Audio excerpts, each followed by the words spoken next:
खुलुमबाय बड'लेण्ड साप्लिटआव बयखौबो बरायबाय। नोंथांमोननि थाखाय गोनांथार रादाब लानानै फैदों। अन्नानै भिडिअखौ जोबजासिम नायलां।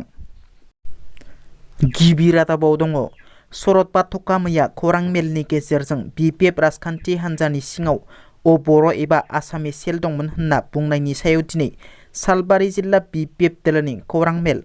शरद पाठकनि बुंनाय BPF दोलोनिफ्राय बर' एबा आसामिस सेल एप्रुभ होनाय बुंनाय बे बाथ्राया नंखाय होनना बुङो आरो माब्लानिफ्राय BPF आसामिस सेल जाखो सोंथि शरद पाठकनाव गावखौनो मिरु आसामिस BPF सेलनि गाहाय नेहाथारि होननानै लादों शरद पाठकआ। दिनैसिम BPF दोलोनि आसामिस सेल दानाय जायाखै।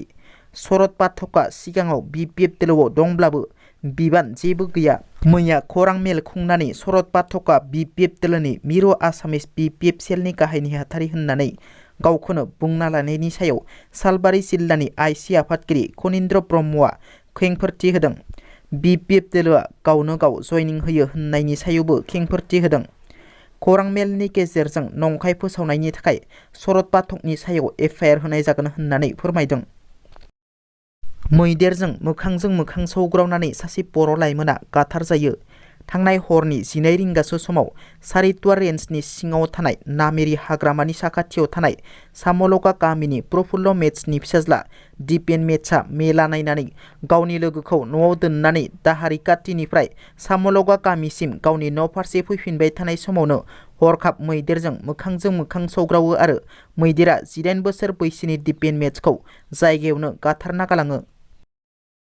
बावैसो सान सिगां क'क्राझार नोगोरनि उन्दै बर' हिन्जावसाखौ जिनाहारि खालामनाय जाथायखौ क'क्राझार जिल्ला दुलाराय बाङालि फेडारेसनआ गोख्रों रावजों सोंखारिदों आरो जिनाहारि खालामग्रा दायनिगिरि आनवार हुसेनखौ गोख्रों साजा होनायजों लोगोसे फासिनि साजा होनांगौ होनना गोख्रों दाबि खालामो, जाहाथे उननि समाव सोरबाया बेफोरबायदि मुगैथाव खामानि मावनो गोसो जाया होनना।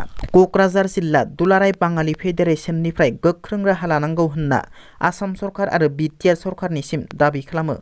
मख'नो गोनांदि थांनाय 29 अक्ट'बर मोनाबिलियाव न'खराव रावबो गैयैनि खाबु लानानै अनवार हुसेना बर' हिन्जावसाखौ जिनाहारि खालामदोंमोन।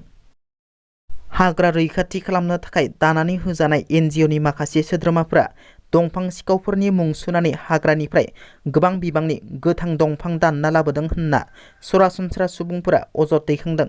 दंफां दाननायखौ होबथानो दाफुंदोंमोन NGO, नाथाय बे NGOआनो दिनै चिरां जिल्ला रुनिकाटा रेन्जनि सिङाव गोग्लैनाय गोबोरखि हाग्रा फारसेनिफ्राय आयेन बेरेखा दंफां दानना लाबोदोंमोन होनना ओनसोलनि रायजो राजा आरो अरन NGO मोनहा होबथानो नाजानाय समाव सान्थिपुर ओनसोलनि नाखिदाराव नारा-नाथा जायो।